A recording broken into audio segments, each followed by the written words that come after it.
त्याला भेटायला गेला ना. म्हणून लक्षात ठेवा, कधी कधी काही घटना तुम्हाला पुढे जाऊ देत नाही, पण तुम्हाला पुढे जायचं असतं. तर तुम्हाला पुढे जायचं असतं.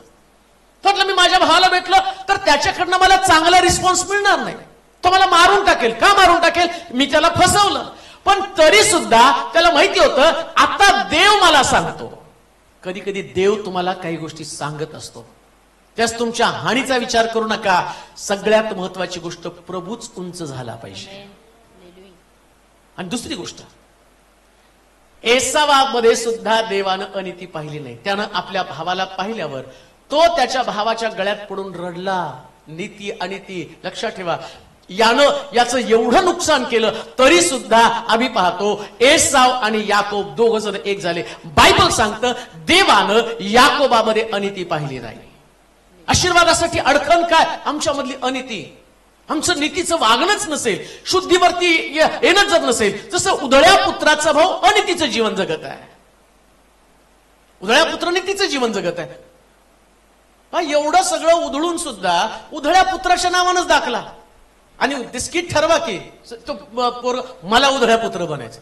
काय भारी, उधळ्या पुत्रच. सगळा फोकस त्याच्यामध्ये.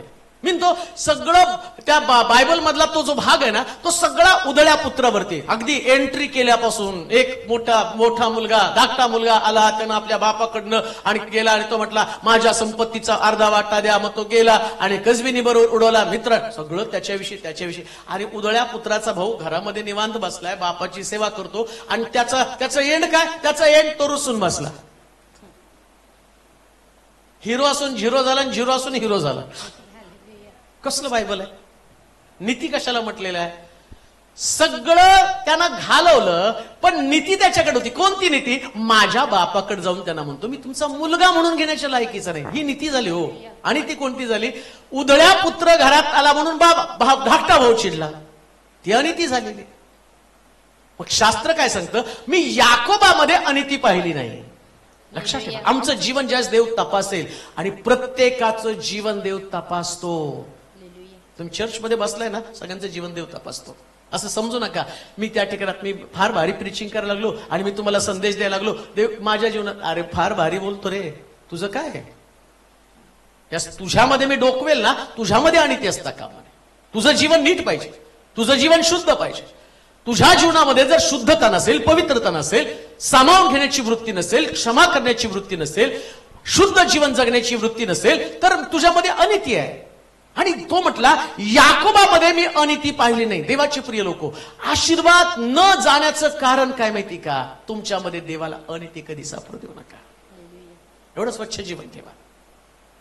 असं लिहिलं, कुसंगतीने नीती असते पण बिघडते कशामुळं? संगतीमुळं.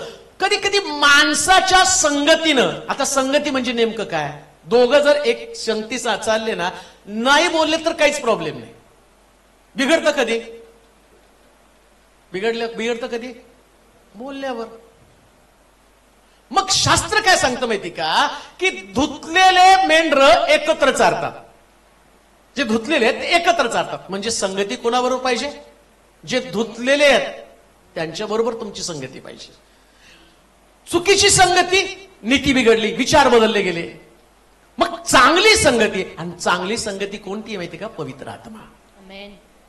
माणसाची संगती नाही चांगली. माणसाची संगती जर चांगली असती ना, तर बायबल जर तुम्ही उघडलं ना, तर या बायबलमध्ये तुम्ही वाचायला गेल्यावर इतके प्रॉब्लेम, एवढ्या समस्या, ज्या पौलानं 3 स्वर्गापर्यंत गेला, त्या पौलाचं जे पत्र जर वाचलं तर पौलाला जर वाचायला गेलं तर असं वाटतं बापरे, कुठल्या मंडळीमध्ये राहत होता आणि कोण त्याचे असिस्टंट होते, कसले असिस्टंट त्याचे होते. माझे तर असिस्टंट बरे आहेत. एवढे पौलाचे ते भयानक, इतके डेंजर त्याचे असिस्टंट, इतकं त्याच्याकडे प्रॉब्लेम, इतक्या त्याच्याकडे समस्या. मग एवढ्या समस्या असताना हा पौल मिनिस्ट्री कशी काय करत होता? त्यानं आपल्या आत्मिक जीवनाची काळजी घेतली. लक्षात ठेवा, आपलं आत्मिक जीवन सांभाळा. संगती चांगली ठेवा. पवित्र आत्म्याबरोबर तुमची संगती असू द्या. आणि जेव्हा पवित्र आत्मा तुमच्यामध्ये असतो ना, हा पवित्र आत्मा त्याची फळं तुमच्यामध्ये टाकत असतो.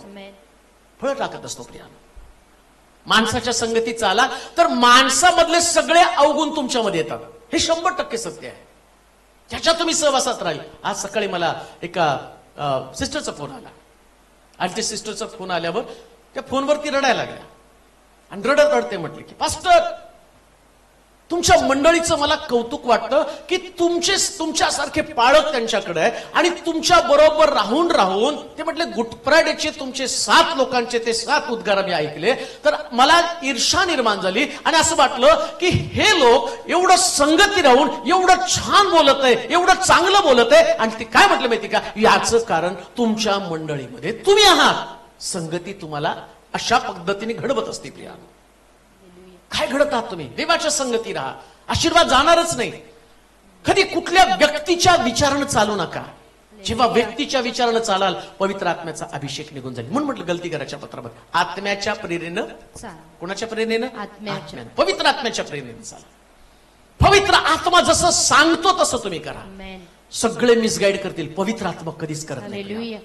तो सांत्वन, तो उत्तम कम्फर्टर आहे, इतका सुंदर कम्फर्टर आहे की ज्यावेळेस तुम्ही एकटे असता त्यावेळेस पवित्र आत्मा तुम्हाला इन्स्पायर करतो, निराशा काढून टाकतो, तुमच्यामधलं दुःख, तुमच्यातल्या पीडा. आणि एवढंच नव्हे, हा पवित्र आत्मा, मला चांगलं आठवतं की ज्या शमशोन आणि त्या शमशोनामधल्या त्याच्या बटा काढल्यावरती शमशोन एकटा पडला. बटा गेल्या, त्याचे डोळे फोडले, जात्यावरती बसून दळण कांडण करायला. त्यांनी देवाकडे प्रार्थना केली, प्रभू परत एकदा तो आत्मा माझ्यामध्ये पाठव. हळूहळू वाढायला लागले बटा. लक्षात ठेवा, देव आशीर्वाद दिला तर काढून घेत नाही. इकडं शमशोनानं बटा दिल्या पण देवानं त्याला आशीर्वाद दिला होता, तुझ्या बटा गेल्या आता मी परत, तू पश्चाताप करशील, मी पुन्हा तुझ्या बटा वाढवेल. आणि इकडं बटा वाढवल्या. आता शमशोन दुसऱ्यांदा ज्यास उभा राहिला ना, पहिल्यापेक्षा जास्त सामर्थ्य. आहात कुठं तुम्ही? संगती फक्त पवित्र आत्म्याशी ठेवा, देवाशी संगती ठेवा. आणि प्रभू कधी कधी तुमचे डोळे जातील, तुमच्या डोक्याचे केस जसं शमशोनाचे केस निघून गेले, कमजोर बनला तो.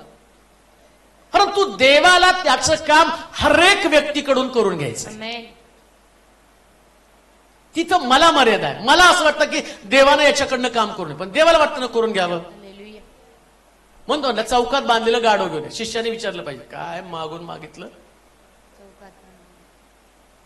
माझ्यासारखा तर म्हटलं असता, आत्ताचे सेवक जर बघितले मला गेल्यावर कुठं कुठं सांगतात, हो एका सेवकाला बोलवलं, म्हटलं जगवार असेल तरच मी येणार मीटिंगला, जगवार पाहिजे. येशू गाढव घेऊन गेला, यांना जगवार पाहिजे. मग येशूनं जगवार नाही गाढव मागितलं. कुठे ते मला विचारा सेपरेट येऊन सांगतो मी तुम्हाला. हो, म्हटलं जगवार जर आली तर मी मीटिंगला येणार नाही. येशू गाढव मागतो, सेवक जगवार मागतात, फरक आहे हा. मग येशू गाढव का मागतो? गाढवावर बसून त्याला गाढवाचं महत्व वाढवायचं असतं. समस्या, गाढवाचं महत्व त्याला वाढवायचं आहे. गाढव सोडून दुसरीकडे तुम्ही बसला, तुमचं महत्व वाढतं. मग गाढवाचं महत्व वाढवण्यासाठी येशू खंबीर आहे. मग तो म्हटलं गाढव सोडून आणा. म्हणजे देव वापरण्यासाठी कुणाला वापरतो? मग देवाचं वापरणं असंच आहे, कधी गाढवाला वापरतो, कधी माशाला वापरतो. तो असंच आहे, कुणाला पण वापरतो. मग वापरणारा महत्वाचा आहे. मग माझ्या डोक्यामधले विचार कसे असले पाहिजे? माझ्यामध्ये अनिती असता कामा नये. माझ्या डोक्यात नाही. आता पहा अनिती कशी येते. इकडं हे सगळे शिष्य धार्मिक, शास्त्री, पुरुषी इतके धार्मिक झाले. एका घरामध्ये त्याला जेवायला बोलवलं. शिमोनाच्या घरामध्ये शेवटचा दिवस होता आणि त्या घरामध्ये मरिया आली आणि मरियानं आलाबस्त्र कुपी ओढली आणि त्याच्या पायाला पुसायला लागली. तर त्या असते काय, हा जर संदेष्टा असता तर याला ही स्त्री कोण आहे? येशू काय म्हटला? जिथं जिथं माझं नाव जोडलं जाईल तिथं तिथं माझ्या नावावर ही पोचली जाईल. तुम्ही अनिती केली, येशूनं नीती करून दाखवली. समस्या आमच्याकडे, आम्हाला व्यक्तिभोवती जे आमचं जीवन आहे आणि ते अशाच पद्धतीचं असतं. म्हणून अनिती आमच्यामध्ये असता कामा नये. जर तुमच्यात अनिती असेल तर तुमच्यात आशीर्वाद कधीच येणार नाही. अनिती येऊ देऊ नका. स्वच्छ ठेवा, एकदम विचार स्वच्छ, पवित्र. जसं ख्रिस्ताचं मस्तक तसं तुमचं मस्तक असलं पाहिजे. अनिती मस्तकामध्ये असते बरं का. अनिती म्हणजे आम्ही म्हणतो ते आता काय आतमध्ये जाऊच द्यायचं नाही, कानात बोळे घालायचं आणि हिमालयामध्ये जाऊन बसायचं. तिथं माणसंच नाही, कसली अनिती घडणार आहे? तिथं जाऊन तुम्ही बसला तर काय वाघ सिंहाबरोबर ईर्ष्या करा. तिथं काय तुम्ही स्पर्धा केली तर फाडून खातील तुम्हाला. गप्प बसावं लागतं तिथं जाटा वाढवत. नीती अनिती लोकांबरोबर वावरताना असते. बरं का. लोक जे तुमच्या समोर त्यांच्याशी तुम्ही वावरतात तेव्हा नीती अनिती येते. मग देव तुम्हाला तसं पण सांगत नाही की बाबा तुम्ही जगातच जाऊ नका. अरे जगात जावं लागेल, तिथं तुम्हाला सिद्ध व्हावं लागेल ना. हे लोक आहेत, या लोकांवर तुम्हाला वावरावं लागेल. म्हणून योसेफ शुद्ध जीवन, भाऊ काय करतात त्याचं त्याला घेणं नाही. त्याच्या भावन काय केलं आणि तो नाही म्हटलं मी त्यांच्यासारखं वागेल, नाही, त्याने वेगळं वागलं. मग देवानं त्याला आशीर्वाद दिले. त्याच्यामध्ये अनिती पाहिली नाही. तिसरी चौथी गोष्ट वाचूया. त्याने याकोबात अनिती पाहिली नाही. देवानं त्याचं जीवन तपासलं, त्याच्यामध्ये अनिती नव्हती. त्याला इस्रायलात क्लेश दिसले नाहीत. चौथी गोष्ट, देव दिलेले आशीर्वाद काढून घेत नाही. चौथी गोष्ट तुमच्यासाठी महत्वाची सांगतो, ज्या लोकांमध्ये दुःख आहे ना त्या लोकांमध्ये आशीर्वाद येऊ शकत नाही. काही लोकांना कसं काय विचारलं की सुरू होत आहे. नुसतं विचारा कसं काय हो, ठीक आहे का.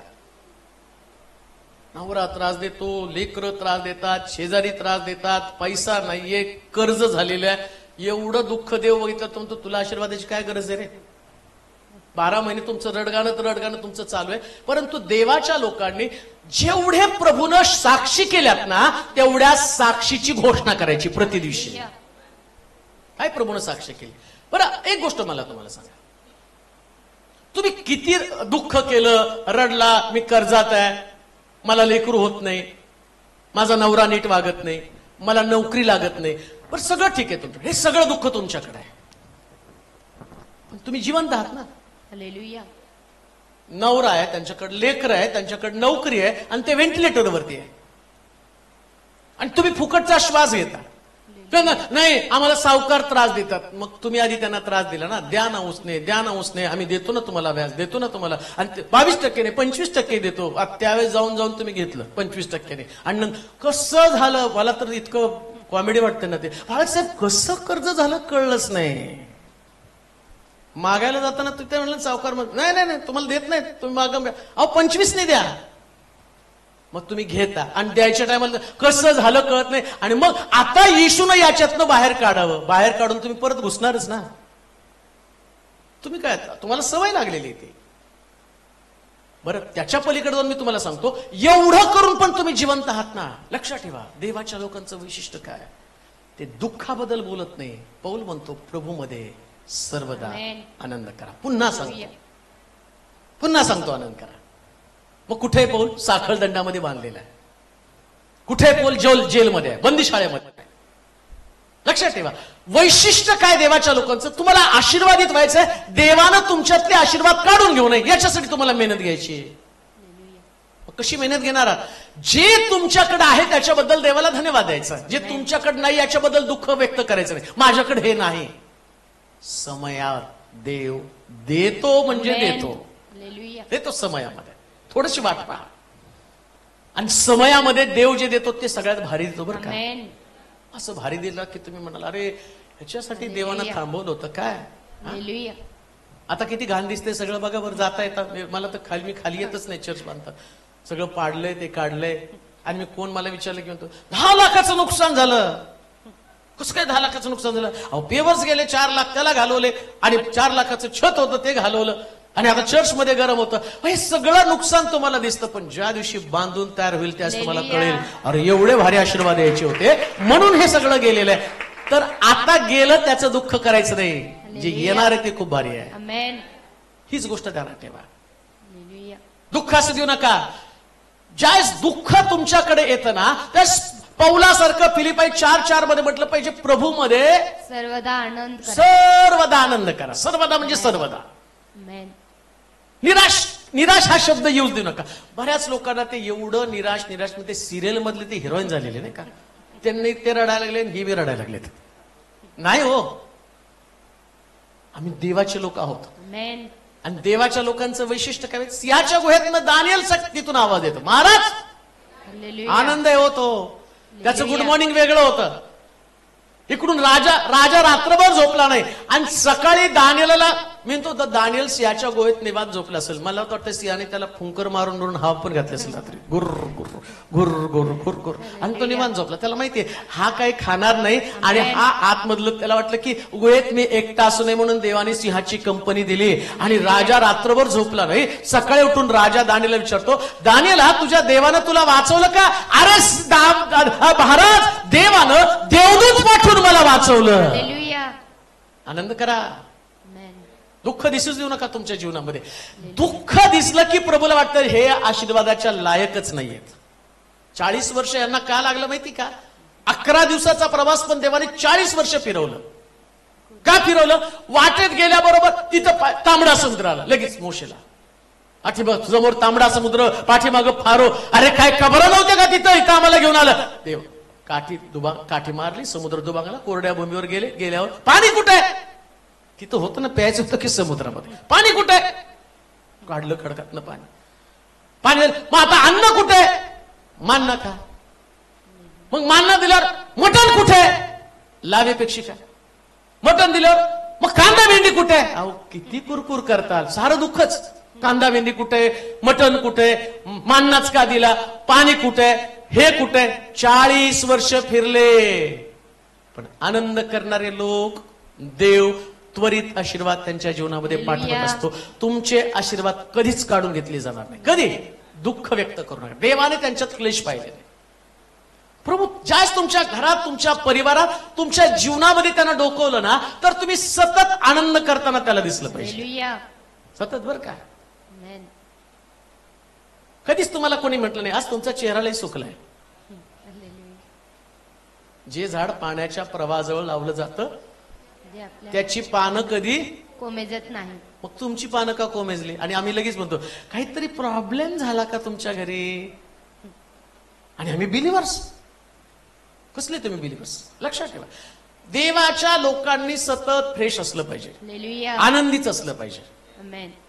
काही पण परिस्थिती होऊ द्या, क्लेश तुमच्यामध्ये दिसता कामा नये. त्यानंतर शेवटची गोष्ट, त्याने याकोबास आणि ती पाहिली नाही. हा त्याला इस्रायलात हा. क्लेश दिसले नाहीत. हा. त्यांचा देव परमेश्वर त्याच्या बरोबर आहे. राजघोष त्याच्यामध्ये होत आहे. 5वी गोष्ट तो म्हणतो की त्यांच्यामध्ये त्यांनी क्लेश पाहिले नाही. म्हणजे देवानं त्यांच्यात काय पाहिलं? धन्यवाद. हालेलुया. देवानं त्यांच्यामध्ये रडणं पाहिलं नाही. लक्षात घ्या, प्रभू ज्यावेळेस तुमच्यामध्ये डोकावतो त्यावेळेस देवाला तुमच्यामध्ये रडणं दिसू नये. हालेलुया. अजिबात रडणं दिसू देऊ नका. आणि देवाला रडणारे लोक आवडत नाही. जेव्हा जेव्हा लोक रडतात ना, त्यावेळेस प्रभू त्यांच्यामध्ये काही ना काहीतरी पीडा पाठवत असतो. पीडामुक्त जीवन जगावं, चांगलं जीवन जगावं, प्रभूमधलं मजबूतीचं जीवन जगावं, याच्यासाठी तुम्हाला काय करावं लागणार आहे? सर्वदा प्रभूमध्ये आनंद करावा लागणार. आणि त्याच्या खाली तो काय म्हणतो माहितीये का? जेव्हा अशा पद्धतीचं तुमचं जीवन असतं तर काय म्हटलं? देव परमेश्वर त्यांच्या बरोबर आहे. कुठे? परमेश्वर कुणाबरोबर असतो? त्याच्या बरोबर. कुणाबरोबर? जे क्लेश. क्लेश करत नाही त्यांच्या बरोबर. म्हणून लक्षात घ्या, रडायला लागला की देव म्हणतो बसा. तुम्हाला 12 महिने तुमच्या तोंडावरती गौऱ्या आहेत. तुम्हाला सकाळी उठल्यापासून रात्री झोपेपर्यंत तुमचं तसंच आहे. बरं आता बघा, घरामधल्या व्यक्तीला त्याचं तोंड बघू वाटत नाही, देव कसा बघेल? तो तर देव आहे. तो तर देव आहे. सकाळी उठल्यापासून तुमच्या चेहऱ्यावर 12 वाजलेले आहेत. मग हे 12 वाजलेला चेहरा कोणाला बघू वाटत नाही? देवाला कसं बघू वाटेल? मग देवाच्या लोकांचं वैशिष्ट्य काय? ते सकाळी उठतात, प्रार्थना करतात, देवाला धन्यवाद देतात आणि म्हणतात देवा आजचा दिवस दाखवला. मी या योग्यतेची नव्हते, मी योग्यतेचा नव्हतो, पण तू दाखवलास. हालेलुया. आणि दाखवलेला दिवस फक्त तुझ्या सानिध्यात घालवणार आहे. आमेन. तुझी संगती, तुझा सहवास. आणि शास्त्र काय सांगतं? असले प्रिय लोक, असले चांगले लोक. मग असल्या चांगल्या लोकांच्या बरोबर कोण राहतो? देव परमेश्वर. ते जाताना मी शेवटचा आशीर्वाद, आता देव बापाची प्रीती, प्रभू श्री ख्रिस्ताची कृपा, पवित्र आत्म्याची सहभागिता तुम्हा बरोबर. आणि खरंच तुमच्याबरोबर असती तर घरामध्ये गेल्यावर प्रश्न आलेच कसे असते? कारण लाख मी आशीर्वाद दिला तर तो म्हणतो नको, यांच्या बरोबर मला जायचंच नाही. हे चर्चमध्ये खूप चांगले आहेत, घरी गेले ना यांचे एवढे प्रश्न आहेत, एवढं यांचं जीवन आहे, एवढं वाईट आहे, एवढे कुरकुर, एवढे लढणारे आणि एवढे लढणारे, हे सगळे यांच्याकडे, मला यांच्याबरोबर जाण्यात रस नाही. मग प्रभू काय म्हणतो, नको, तुझ्या संगतीने. मग कुणाबरोबर जाणार आहे? ज्यांचं जीवन प्रभूला पसंत पडणारं जीवन आहे. आणि मग तो म्हणतो, मी त्यांचे आशीर्वाद काढून घेणार नाही. सुरुवातीला किती भारी वाटलं की देव आशीर्वाद, हा, सगळे एक्साइट झाले, अरे वा, देवाने आशीर्वाद दिले, आता काढूनच घेणार नाही. पण खाली जसं येईल तेव्हा, अरे इकडं जर तर आहे ना, हे जर करशील तर आशीर्वाद नाही. मुळामध्ये जर देव आमच्या संगती तर आम्ही आशीर्वादित आहे. आता एक वाक्य मी तुम्हाला सांगतो, असं जीवन जगा की देवानं तुमच्या बरोबर चालावं. लक्षात घ्या, देव तुमच्या बरोबर चालावं असं जीवन, असं जगायचं असतं ना, की देवाला हवंसं वाटलं पाहिजे या व्यक्तीबरोबर असावं, हवंसं वाटलं पाहिजे. मला बरेच लोक सांगतात ना, नाही तुमच्याशी आम्हाला टाइम स्पेंड करायचा. बरेच लोक सांगतात, त्यास मला असं वाटतं की एवढं जीवन आवडतं का माझं त्यांना, आणि ज्यास मला आनंद वाटतो. तर तुमच्याशी बोललो तुम्हाला आणि तुमची भेट झाली तर आम्ही फ्रेश होऊन जातो. पण मी फ्रेश होत नाही ना. तुम्ही एवढा वेळ खाता की तुमच्या बरोबर मी माझं सगळं फ्रेशनेस निघून जातो. 5-5 तास तुम्ही मला सोडत नाही म्हटलं, एकटक कधी कधी तर माझी तंद्री सुटती, मला कळतच नाही. परवा केल्यावर तसंच झालं. मी त्या बूट पण मला समजेना माझा आहे का कुठला आहे, भिंत पण मला दिसेना, एवढी बडबड त्याला हा हा हा करता करता एक बुद्धीच काम करणार. आणि मग पोरांना म्हटलं, अरे माझा बूट आता म्हणजे समोर आहे, मी बूट घालतोय तरी मला कळना माझा बूट आहे का. तर ते व्यक्तीला बडबड बडबड बडबड बडबड बडबड करून एवढं हे झालं की बुद्धीच काम करायला तयार नाही. पण त्यांना आवडतं ना, त्या लोकांना वाटतं की नाही, या व्यक्तीशी बोललं तर फार बरं वाटतं. बघा आता हा माणूस आणि ज्या व्यक्तीविषयी मी बोलतो तो किती भारी असेल. मी तर घोषणा करतो त्या देवाची, ज्याच्याविषयी मी तुम्हाला सांगतो. सांगणाऱ्या व्यक्तीविषयी लोकांना एवढं अट्रॅक्शन. परवा आफ्रिकेत वरून एक जण आला आणि त्यांनी कॉल केला होता, मी 22 ते 24 या तारखेमध्ये इंडियामध्ये आलोय आणि माझी इच्छा आहे तुम्हाला भेटायचं, मी येऊ का. पण त्यावेळेस माझ्याकडे वेळ नव्हता आणि मी म्हटलं, सॉरी माझ्याकडे त्या काळामध्ये वेळ नाहीये, तुम्ही संडेला किंवा फ्रायडेला या. तर म्हटलं, खास मी तिकडून आलो होतो. पण लक्षात घ्या, जो व्यक्ती देवाविषयी सांगतो तो अवेलेबल नाही, पण देव मात्र अवेलेबल आहे संगती चालण्यामध्ये. कसला देव आहे का, तर त्याला वाटतं चालता चालता तुम्हाला आशीर्वाद द्यावे. आणि लक्षात ठेवा, देवाकडं हा जो देव चालतो ना, चालत असताना रिकाम्या हाताने चालत नाही. रिकाम्या हाताने चालत नाही. जुने लोक असतात बघा, म्हातारे, त्यांच्याकडे बटवा असायचा. थोडस त्यांच्याबरोबर चाललं ना, आमची पणजी होती, आमच्या आईची आजी आहे की नाही पूनम, तिच्याकडे एक पिशवी असायची. थोड्या वेळ तिच्याशी गप्पा मारले की पिशवीतनं पैसे काढायचे. मग मी काय करायचो, तिला चर्चला येता येत नव्हतं, ऐकायला येतात नव्हतं. मग मी काय करायचो, चर्च सुटल्यावर पळत पळत तिच्याकडे जायचो. मग ती म्हणायची, मनोज काय सांगितलाच. मग सगळं संदेश सांगायचो. चुंबन घ्यायची, किस करायची आणि पैसे काढायचे आणि द्यायचे. का बटव्यात पैसे आहे. हो, माझा देव किती मोठा आहे. बायबल सांगतो, तो मूठ उघडतो त्याची दया नवीन होती. जर त्यानं संगती दिली तर तुम्ही किती आशीर्वादित होणार. तो चालला पाहिजे. मग तो चालण्यासाठी तुम्हाला देवाच्या पसंतीचं बनायचंय. लक्षात घ्या बरं का, कुणाच्या पसंतीचं बनायचंय. देवा तुला काय आवडतं ते सांग बस. पण याला काय आवडतं, त्याला काय आवडतं, त्याचं मत काय नाही. हो, काय करायचं आपल्या लोकांचं मत. आम्हाला फक्त देवाच्या मताशी घेणं देणं. देवाला काय वाटतं आणि देवाला वाटतं त्याला तुम्ही संगती द्या. आणि देव संगती पाहतात. परत वेळ चाललाय पण जाता जाता सांगतो, कुणाला देवानं त्या ठिकाणामध्ये संगती दिली. एक मनुष्य जो शास्त्रात 2 येशूचे शिष्य ते अमावस्या वाटेकडे चालले, येशूने त्यांना संगती दिली. कुणाला दिली. एक मनुष्य यरुशलेम सोडून जर यरीहोकडे जात असताना लुटाराच्या हाती सापडला, तिथं त्याला संगती दिली. म्हणजे लक्षात ठेवा, ज्यावेळेस तुम्ही तुमची संगती देवाला देत नाही आणि तुम्ही तुमच्या बुद्धीनं तुमच्या विचारानं चालता, त्यास प्रभू त्या लोकांना संगती देतो. का तर संगतीनं जीवन बदलतं. आणि येशूनं त्यांना संगती दिली. अमावस्ये शिष्य पुन्हा यरुशलेमेत आले. यरुशलेम सोडून जाणारा व्यक्ती प्रभूनं चांगल्या शमरणानं त्याला पुन्हा उतार शाळेमध्ये नेलं. हीच महत्वाची गोष्ट आहे. ज्यास प्रभू तुमच्या बरोबर चालतो त्यास ते बदललं जातं. म्हणून जाता जाता मी तुम्हाला सांगेल, देव आशीर्वाद देतो त्यावेळेस कोणीही आशीर्वाद काढून घेऊ शकत नाही. प्रभू आम्हाला आशीर्वाद देऊ. आपण याच्या अगोदर प्रार्थनेच्या अगोदर एक प्रार्थना करणार आहोत. मला वाटते निलूचा आणि